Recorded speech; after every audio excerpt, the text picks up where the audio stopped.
Let's turn to the senator from Vermont. Senator, good to have you with us tonight. Good to be with you. You have been very clear on the issues that we have talked about. But now Senator Warren is somewhat questioning Hillary Clinton for not stepping out. Does that change your schedule at all if there's going to be one? No, it doesn't. Look, the American people understand, Ed, that there's something profoundly wrong when 99% of all new income generated in this country goes to the top 1%.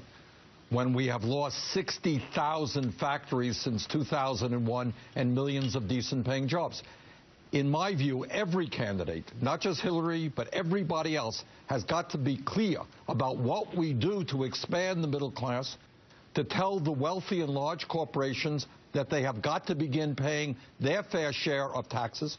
How do we create the millions of decent-paying jobs we need? Those are the issues that have got to be discussed. Senator, you have been out and about around the country, in all regions of the country. What are people asking you? When you go out to a town hall and they want to talk to Bernie Sanders, what are they talking about? What are they asking? Well, I will tell you, Ed.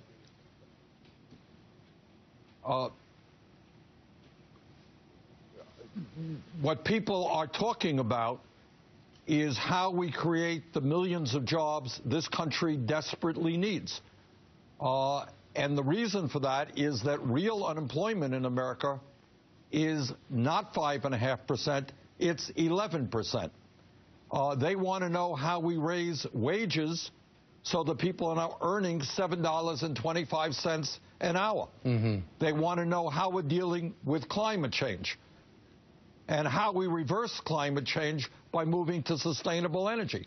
And there's a lot of interest about trade policies and how we defeat fast track for the TPP. Okay. Those are some of the issues that the American people are talking about.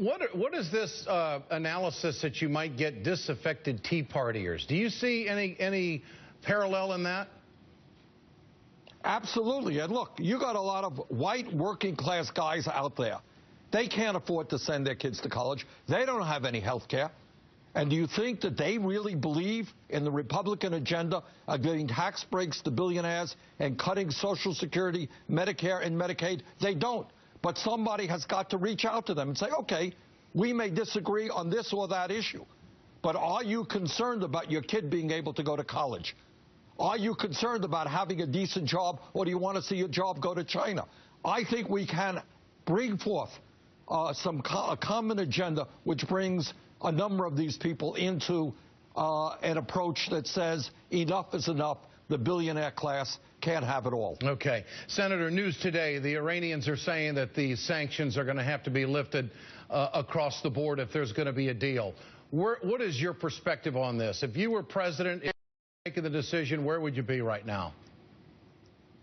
Well, I got to say, Ed, I think the President and Secretary Kerry have done a very good job in making it clear that, A, we want to make sure that Iran does not get a nuclear weapon, but B, what we have got to do is everything possible to prevent another war in the Middle East. I cannot believe that I have Republican colleagues who are very nonchalant after the wars in Iraq, after the war in Afghanistan. Oh, yeah, well, maybe we'll have a war with Iran.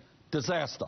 So I applaud what the President is doing. There are a lot of, the devil is in the details, and I will study them. But he and John Kerry deserve credit for trying to negotiate agreement that prevents Iran from getting the bomb and yet does it in a way without a war. Well, from what you know of it, would you lift the sanctions across the board to get a deal? I don't have all the details, but I think the President is moving in the right direction. And as soon as I see the details, I'll be able to give you a better decision. Okay. Senator Bernie Sanders, good to have you with us tonight. Appreciate you.